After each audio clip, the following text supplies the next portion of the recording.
रविवार को अगर लोटा भरकर शिव को समर्पित करा जाता है तो घर में तेज लक्ष्मी प्राप्त होती है। क्या मिलती है? तेज लक्ष्मी। रविवार को अगर शिव पंचायत में गुड़, चावल, लाल फूल और लाल मिर्ची के 11 दाने पानी के कलश में तांबे के लोटे में लेकर हाथ को ऊंचा कर नेत्र, नासिका, वक्षस्थल के सम्मुख में जो सूर्य नारायण को अर्घ देता है, जल चढ़ाता है, पर जो सूर्य को अर्घ रविवार के दिन दे देता है, अगले रविवार तक पैसे की आवक आना प्रारंभ हो जाती है। जो आज तक फोन नहीं उठाता वो फोन उठाना चालू कर देता है।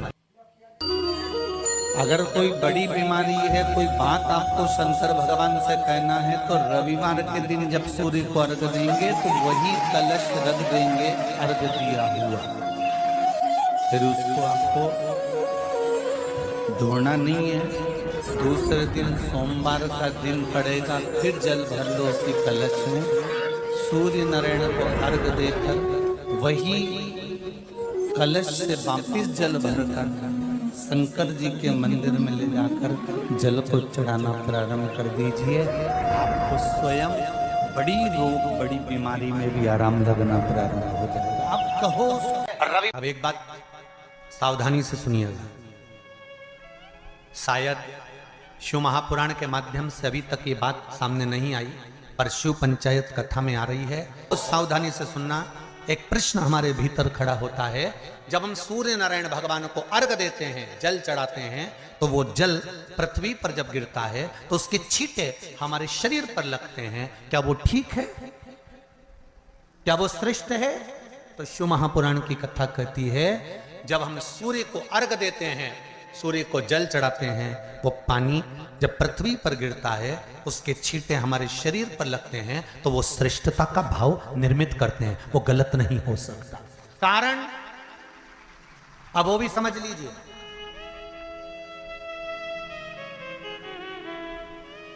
अब सूर्य नारायण भगवान को आप जल चढ़ा रहे हो तो छींटे नहीं लगे, उसके लिए क्या स्टूल पे चढ़ के चढ़ाओगे कि कुर्सी पे चढ़ के चढ़ाओगे?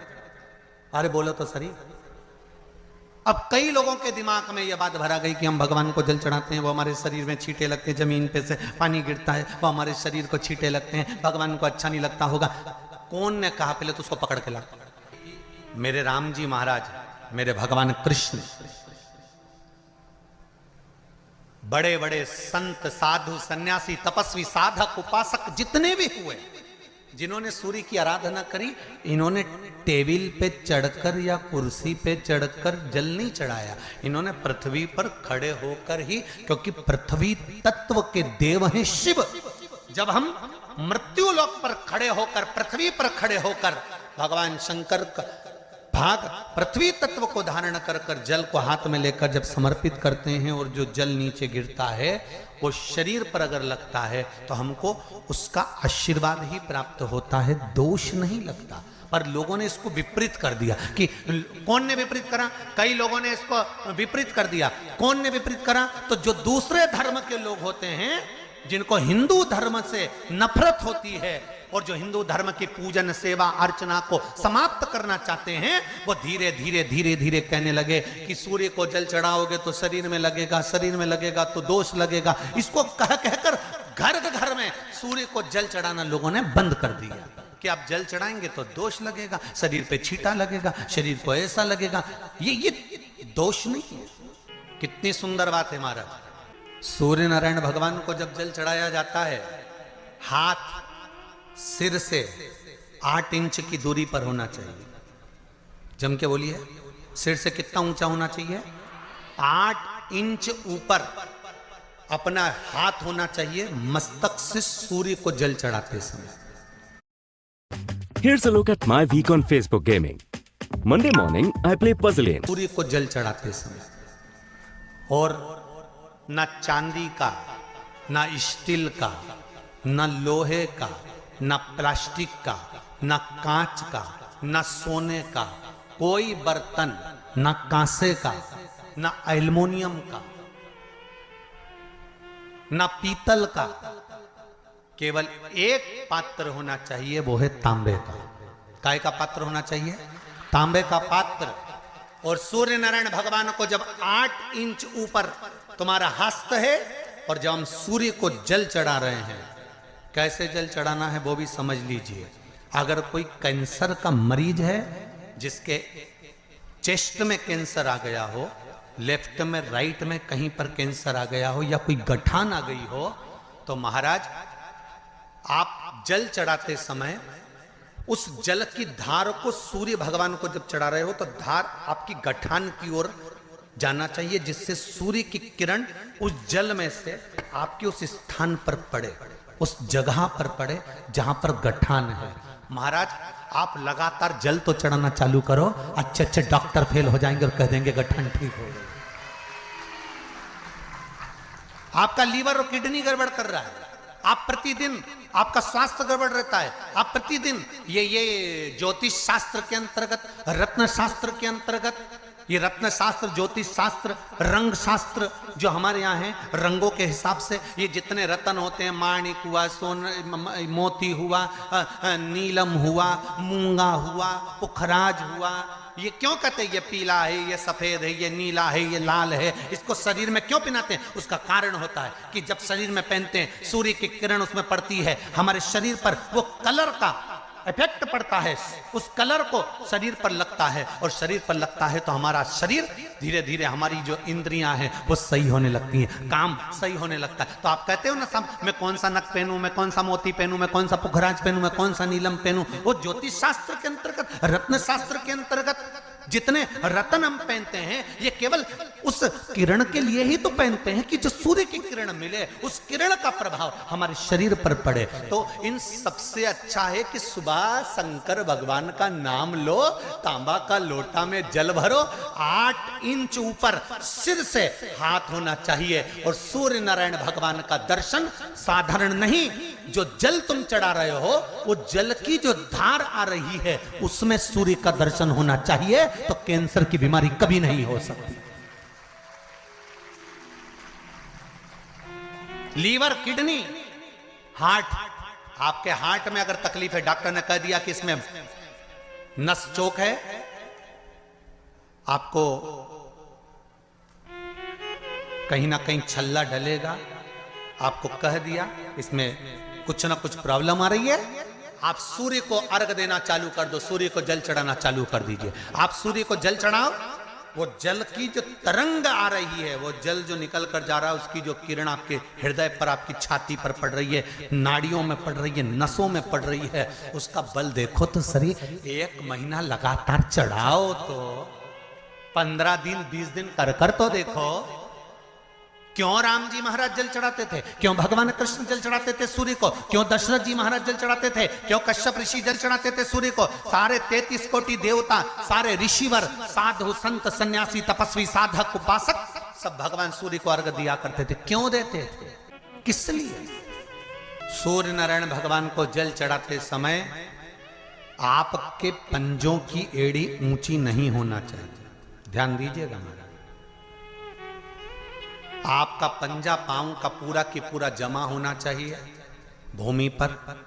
हाथ कितने इंच ऊपर? 8 इंच ऊपर होना चाहिए। जल जो गिरे, सूर्य की किरण, सूर्य का दर्शन उस जल की रोशनी में करना चाहिए। क्या होगा उससे? जिस बच्चे को आंख में चश्मा लगा हो, मोटे से मोटा चश्मा लगा हो, छूट नहीं रहा हो, तो थोड़े दिन उसको सूर्य का अर्घ चढ़वाना चालू कर दो, और जल में से सूर्य का दर्शन कराना चालू कर दो। सूर्य का दर्शन जल में से 2 महीना 2.5 महीना बहुत है, आंख की रोशनी बढ़ जाएगी, चश्मा हट जाएगा। आप कर देखिए।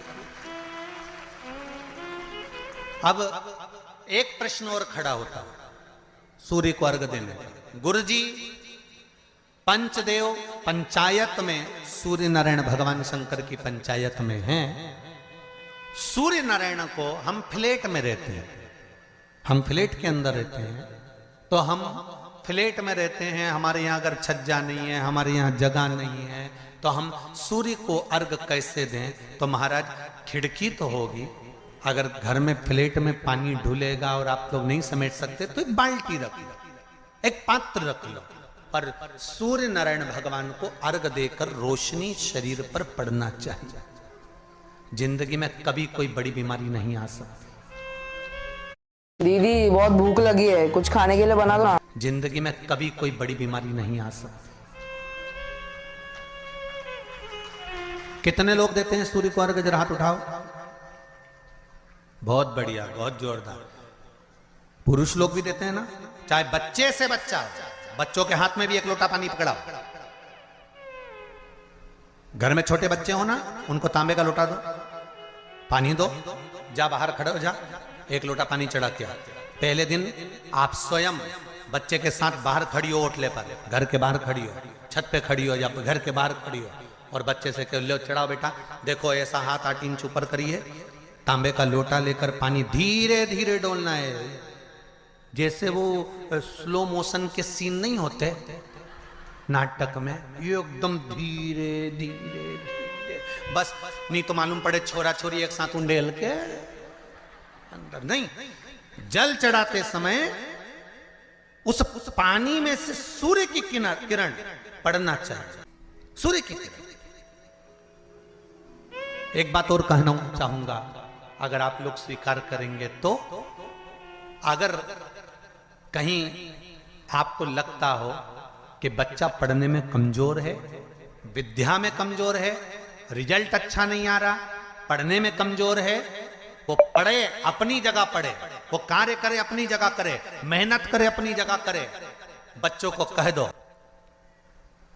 कि कुछ समय के लिए सूर्य को अर्घ देना चालू कर। सूर्य की किरण जहां पर ब्राह्मण या हिंदू धर्म का व्यक्ति मस्तक पर तिलक लगाता है, भुकुटियों के बीच में उस सूर्य की किरण इस भुकुटी के बीच पड़ना चाहिए, परंतु पानी कम से कम ना करते हुए स्लो मोशन में धीरे धीरे गिरना चाहिए, एकदम धीरे धीरे। तो यहां एक रेखा सूर्य की किरण से पड़ती है। सूर्य नारायण भगवान को स्टील के लोटे से या चांदी के लोटे से या पीतल के लोटे से या प्लास्टिक के लोटे से या कांच के बर्तन से जल चढ़ाने से आयु छिन्न होती है। क्या समाप्त होती है? आयु। और सूर्य नारायण भगवान को अगर तांबे के लोटे से जल दिया जाता है तो आयु की वृद्धि होती है, और दिन भर में अगर कोई काम अटकने वाला है तो वो काम का रास्ता खुल जाता है और शरीर की बीमारी समाप्त हो जाती है। शरीर की बीमारी समाप्त हो जाती है। एक नियम बना लो कि हमारे शरीर को, क्योंकि दिन भर हम दुकान पे बैठे रहते हैं, नौकरी में लगे रहते हैं, सर्विस में लगे रहते हैं, अगर मुंबई, पूना, चेन्नई, मद्रास आदि अधिक बड़ी बड़ी सिटियों में लोग रहते हैं तो उनको ऑफिस जाना पड़ता है। सवेरे से जल्दी उठते हैं, काम करते हैं, दिन भर ऑफिस में लगे रहते हैं। व्यापार करने वाला व्यक्ति व्यापार करता रहता है, नौकरी करने वाला व्यक्ति नौकरी करता रहता है, धंधा करने वाला व्यक्ति धंधा करता रहता है, ठेला चलाने वाला, गाड़ी चलाने वाला गाड़ी चलाता रहता है। घर की माताओं को एक नियम चालू कर देना चाहिए। क्या नियम? क्योंकि जान है तो जहान है। बोलो सही है कि गलत है? शरीर में रोग आ गया, बीमारी आ गई, और तुमने 5 लाख रुपए महीना भी कमाया, मान लो, एक सरल भाषा में समझ लो, 5 लाख रुपए महीना तुम कमा रहे हो, 4 लाख रुपए महीना तुम कमा रहे हो, और शरीर में बीमारी आ गई। अब वो 5 लाख रुपए तुम्हारे कमाए हुए किसी काम के हैं क्या? हॉस्पिटल में जाओगे, में जांचों में वो समाप्त होते चले जाएगा। तुमने कमाया किसके लिए था? अपने बच्चों के लिए। मेहनत किसके लिए करी? अपने बच्चों के लिए। परिश्रम किसके लिए करा? आगे बढ़ने के लिए। और मालूम पड़ा कि तुम बीमार पड़ गए, जितना तुमने कमा कर जोड़ा था वो सब तुम्हारी बीमारी में लग गया। तो ऐसा कमाना कोई फायदे का है क्या? कमाओ, दिल से कमाओ, जितनी तुम्हारी कैपेसिटी है उससे दुगना कमाओ, पर उसके साथ एक काम चालू करो कि तुम अंतिम क्षण तक, जब मौत तुम्हारे दरवाजे पर आए, तुम्हारी उम्र जब पूरी हो, तब तक भी तुम बीमार नहीं पड़ो। उसके लिए एक काम चालू कर दो, हमें तांबे के लोटे में पानी भरना है सिर से 8 इंच ऊपर रखना है, सूर्य को अर्घ देना है और जो पानी नीचे गिरेगा उस पानी में से